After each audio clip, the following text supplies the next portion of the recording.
Hey there, it's been quite a while. So I want to do a quick video on spline interpolations. This will be mainly on the mathematics of actually implementing splines. We'll do it in Python as we normally do, and we'll briefly show Scipy's cubic spline function, but this video is going to be on the mathematics of it. So previously we had done a video on polynomial interpolation. So if I wanted to come up with some sort of interpolant that isn't a linear, a straight line between these 2 points, what we could do is if we had n points, we could fit a polynomial to it. So we would fit well, the way I phrase it here, if we have n plus 1 points, we could fit an nth order polynomial to that. And here we do a derivation of a way to do that. It's not particularly computationally efficient, but it gets the job done and kind of shows the shows the basic idea. Here's the results. It looks, fairly decent here. Here's a computationally more efficient way to do it. And then I talked about some of the problems thereof.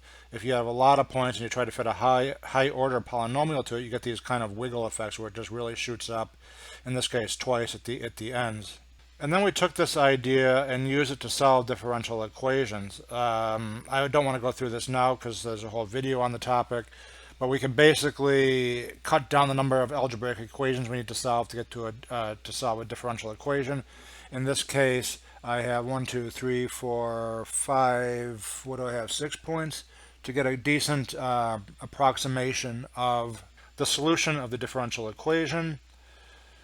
Here's another example thereof. Again, we got a nice decent solution of the differential equation at a couple points.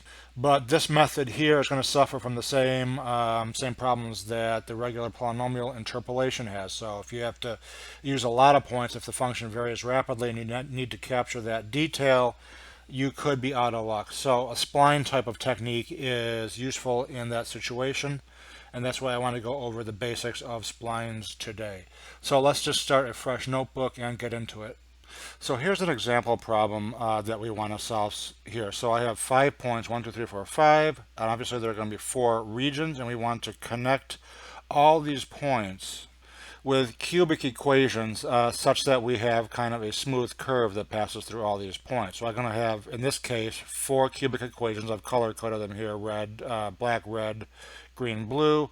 So we have, equations 1, 2, 3, 4, and for each of these we have to find the coefficients that allow us to pass smoothly through all of these points. So obviously we need to set up things to calculate these unknowns.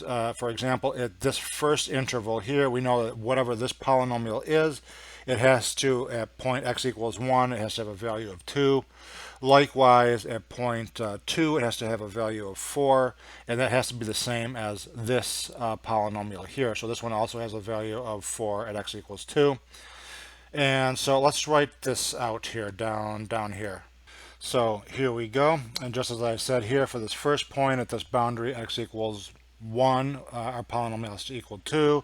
At the second boundary, polynomial 1 has to equal 4, as does the second polynomial, and then so on for these other intervals. So we have a total of 4 unknowns per equation. In this particular case, we also have 4 intervals, 4 equations, so we have 16 unknowns. And we have 1, 2, 4, 6, 8 equations. So we need another 8 equations to work out what these coefficients are. So I labeled this top one here continuity of function. That's our curve that passes through those points, and the continuity of the derivatives, and at the second, third, and fourth point. So this is the continuity of the first derivative at that second point. This is the continuity of the second derivative at that point. And so we have another 2, 4, 6 added to our 2, 4, 6, 8, 10, 12, 13, 14. So we're two equations short. So we have a couple ways of handling this. Basically, we have arbitrary choices to make here to get 2 more equations. If our first point happened to have the same y value as, if this first point here happened to have the same y value as our last point, which it does not in this example, we could set essentially periodic boundary conditions to get 2 more equations. If this curve happened to come in flat to 0, so basically 0 slope, at the left and right boundaries, we could set the derivative equal to 0 at those respective boundaries to get 2 more equations. Neither of those apply to our particular case here. And what a lot of these built-in spline functions do, unless you specify otherwise, of course, is to assume the third derivative at these inner boundaries, not the second and second to last boundaries here. So in this case, this one and this one are continuous. So we're just going to take the third derivative at this point equal to the third derivative at this, this interval here, and likewise for this point here. So we're going to get our two equations down here. So I'm going to come down here and write that out. And by the way, that third derivative being continuous at those points is called the not a knot boundary condition. These points are called knots when referring to splines. You'll sometimes hear them referred to as nodes or collocation points, but a lot of the times they're referred to as knots.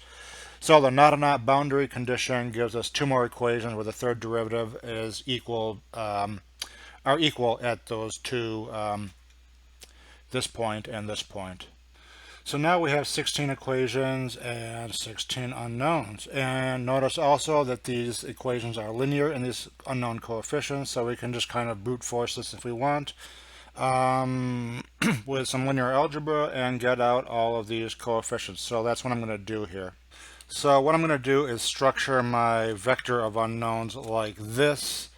I'll write out this full matrix equation when I upload this to GitHub. So my this is the first cubic equation, ranging from the cubic term to the linear term, second equation, third, fourth. So this is going to be my vector of unknowns. And I'm going to write out these equations in basically a row vector form to make another big square matrix over here. I'm going to do that down here. I'm just going to do it off recording and then explain where the equations came from. So what I did here is I created a bunch of row vectors. I called row 0 up to row 15. So it's going to be a 16 by 16 matrix. And this should be kind of self-evident here. The row 0 is the left-hand boundary. So that's going to be this point here corresponding to this equation here. Since all of our coefficients here are 1 and all of our unknown coefficients also have another kind of a coefficient of 1, all of these values are equal to 1 and then the rest are equal to 0 in that in this matrix. Where are we here?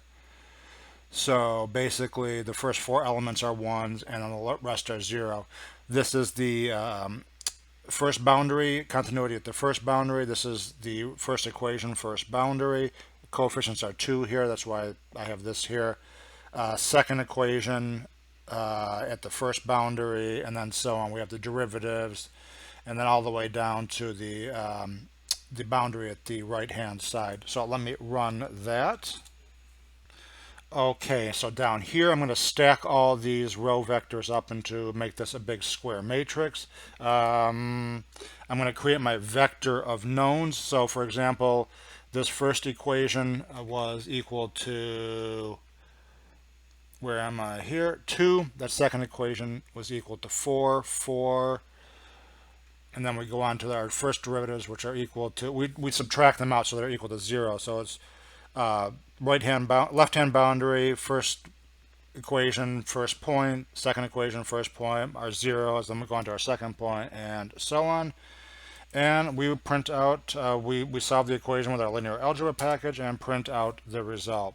So these are all of our coefficients. So these are our original points. Let's see how well we do in reproducing these colored segments with our coefficients, plugging them into a the Numpy polyval function. So let's come down here.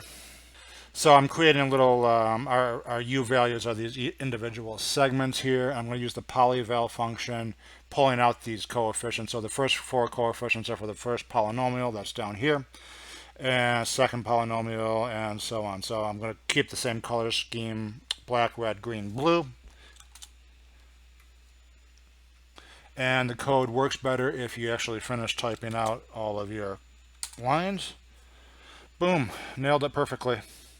Now, a note on using this in practice: when you use the built-in commands, where do I do it here? The cubic spline command from scipy.interpolate, it doesn't do the polynomials exactly like this. It does them, let me come down here and type out what the actual equations it uses are.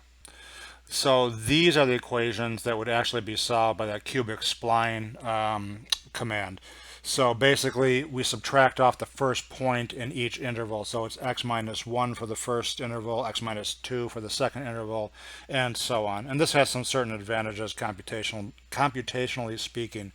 So let me just, I'm not going to talk through it, but I'm just going to implement this in code using this kind of same linear algebra thing and to get the coefficients and then compare them directly to the cubic spline coefficients. So here we are. Here are my coefficients as the column vector, and that spline which we saved in the variable v. You can get the coefficients by accessing the variable, the attribute c.